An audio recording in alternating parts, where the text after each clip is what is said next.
I don't know if anybody else has noticed when I've said in the past, I can't possibly pick an all-time favorite book. There's too many. However, I think this book may have changed my mind. Middlemarch from George Eliot. Let's get going.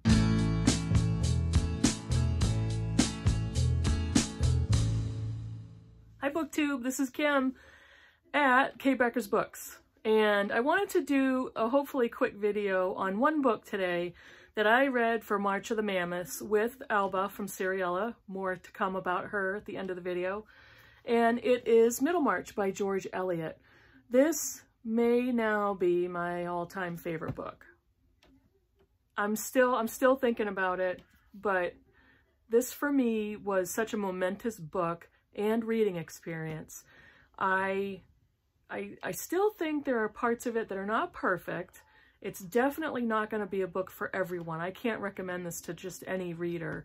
For me, this may be as close to perfection as any book gets. Don't fight me.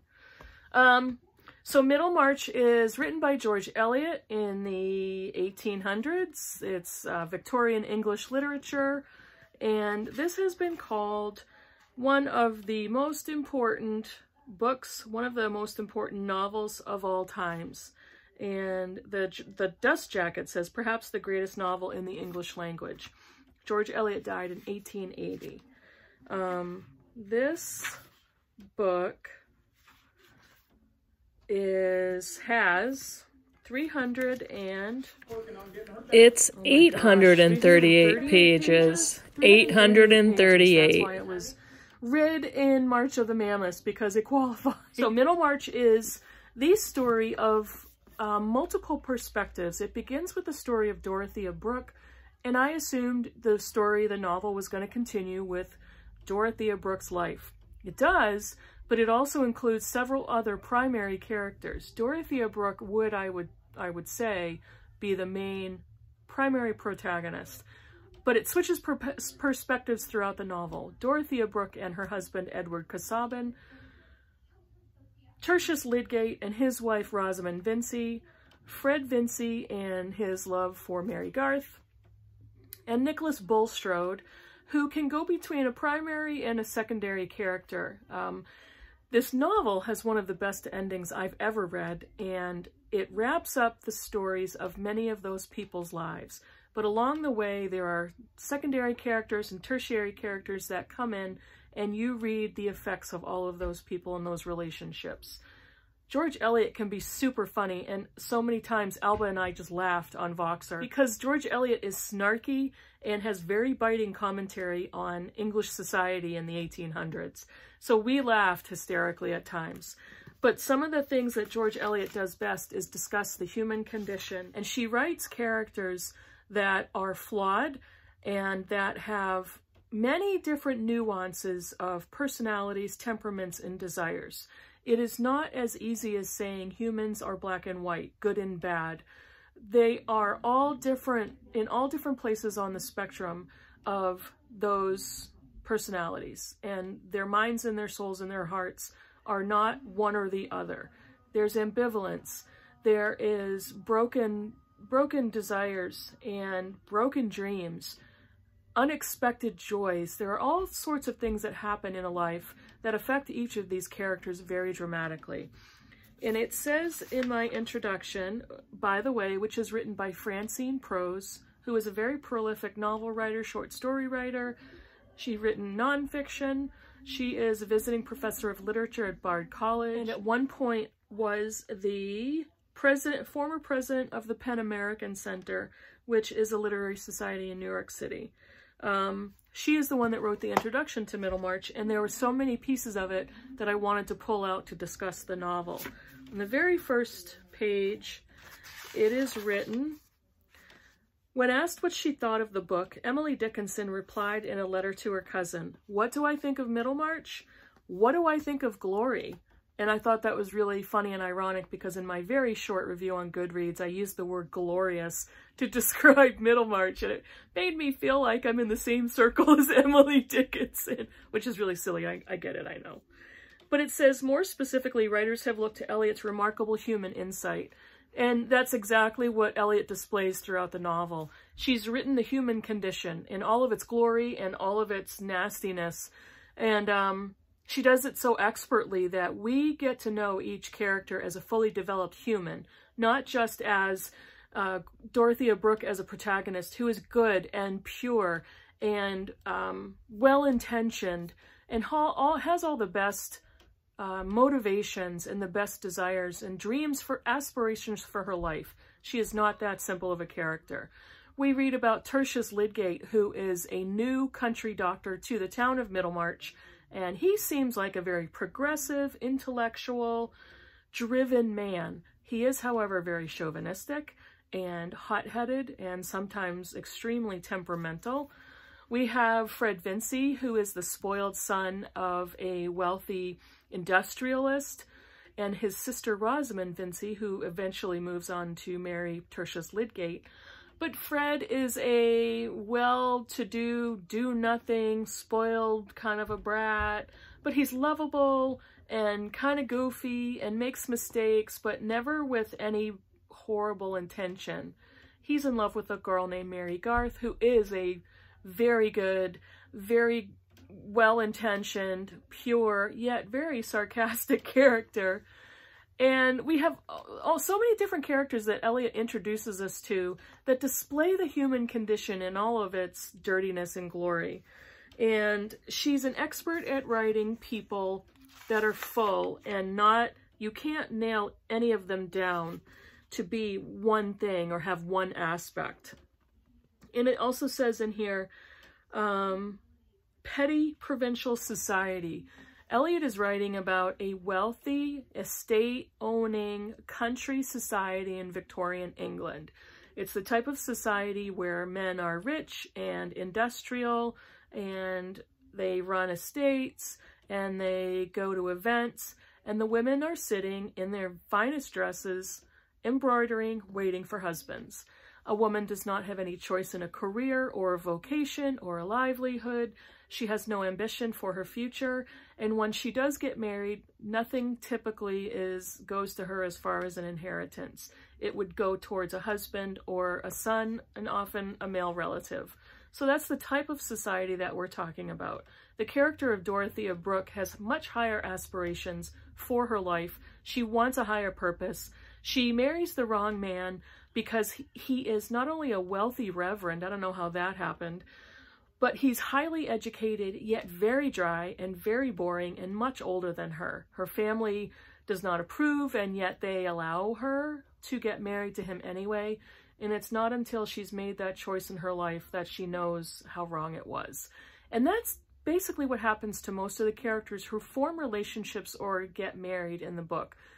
They do it quickly, because in this type of English society, you get married based on status and connection and looks quite often, and potential for family and children. And so many of these characters get married very quickly. There's only one couple, Fred and Mary, who have a very long relationship, who actually started that relationship and grew up as children.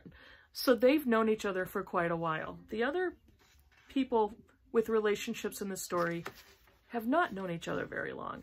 There's a lot of assumptions made, and that's one of the things that Eliot does so well, is write so much depth into each of the characters. It's basically a story about a variety of moments in this petty provincial society. It's a combination of the experiences of the families that each of these characters belong to. It is a commentary on wealth and class and status. It is a commentary on politics and medicine. It is a commentary on the status of women. And George Eliot wrote a lot about feminism and patriarchy in the book, even though those terms are not really exposed in the novel. But she herself was not an ardent feminist who was a protester, who fought for women's rights, but she associated with many women who were. She was an expert at writing about it, though, and she didn't always write about it in a very aggressive way. So much of the commentary on patriarchy is within the story and within the characters. It's done very smoothly, though, on her part. If I was going to read anything from the introduction to try to make you go and read the book, here's a couple of phrases that I found that were very interesting. One of them describes Rosamund Vincy, who is the young woman who goes on to marry the new country doctor Tertius Lydgate. What Rosamund Vincy, Lydgate's sweetheart and later his wife, does offer is one of the greatest portraits of a narcissist in English literature. George Eliot wrote that narcissist in English literature because that description is perfect for the character of Rosamund. Another statement in the introduction says, though they could not possibly have found two more different spouses, Dorothea and Lydgate have similar mistakes. They have married people who will turn out to be quite unlike the characters they suppose them to be. A lot of assumptions going on. Both imagine their prospective spouses to be large-minded and quietly heroic, yet subsequently find them to be petty, uncharitable, and in their separate ways rigid. Both Lydgate and Dorothea will make disheartening and ultimately shattering discoveries about the true natures that underlie the fantasy creatures they have wed. There's so many assumptions, and like it says, they will make shattering discoveries about the true natures that underlie the fantasy creatures they have wed. There are so many examples of marrying quickly, and you're marrying a person who doesn't exist. They've fantasized about their spouses based on assumptions in this particular society about what's expected with marriage and what's expected with spouses and relationships. So those assumptions have driven them to marry quickly, and it's too late until they realize that they've made the wrong choice. What does that do to their life? What does that do to their marriages and their relationships? This one made me laugh. Readers may feel that they know all there is to know about the Reverend Casaubon very early on, from his letter of proposal, surely one of the most chilling love letters in literature. It's so worth reading this love letter from Edward Casaubon to Dorothea. And it's like, how could she have decided to marry this guy? But she did, and there's a big little word throughout the novel called regret. Here's another really good one. Unlike children with their innocent faith in good guys and bad guys, adults are more likely to understand that to categorize our fellow humans as either angelic heroes or devilish villains is in most cases to oversimplify or underestimate human psychology. Often, Eliot seems to know more about her characters than they know about themselves, yet somehow this does not diminish them or make them seem lacking in self-awareness or deluded. Eliot is a master at writing the human condition and writing human psychology. She created these incredibly deep characters and imbued them with actions and reactions that we can relate to because it's part of the human condition. And I don't know how she could do that. I don't know how she did do that so well, so that I felt like as I was reading their descriptions and I was reading the situations that Eliot wrote in the novel, I felt like a voyeur. I felt like I was hiding behind a shrub line, and I was listening to conversations, and I was peeking in on interactions between characters, and I was learning about their depth and their motivations and the desires for their lives without them noticing me.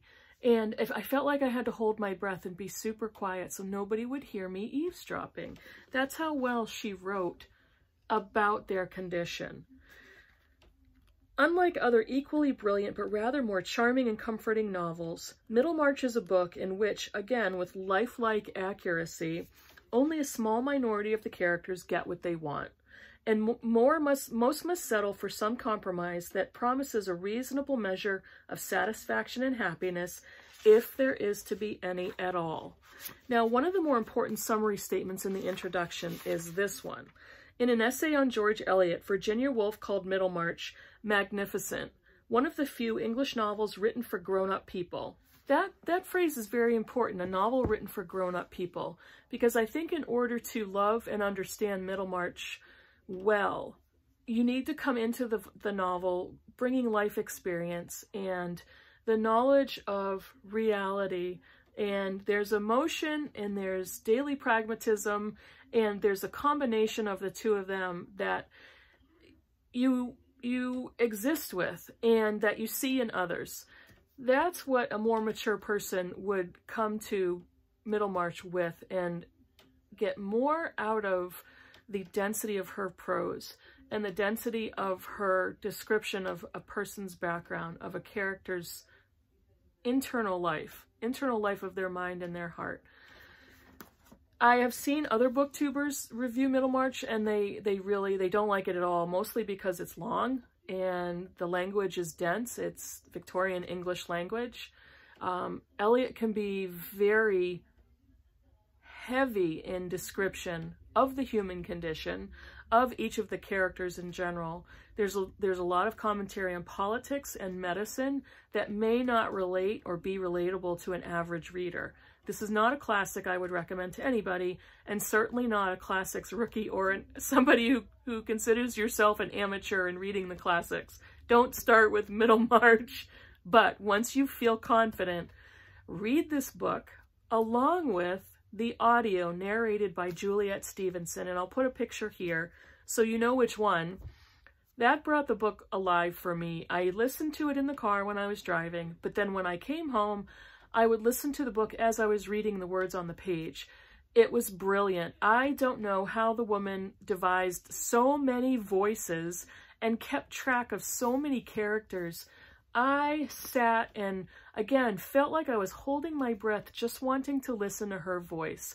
And I don't know if I ever would have gotten as much out of that book had I not read it that way, because I'm not typically a fan of audiobooks on their own. Now, let me talk about Alba.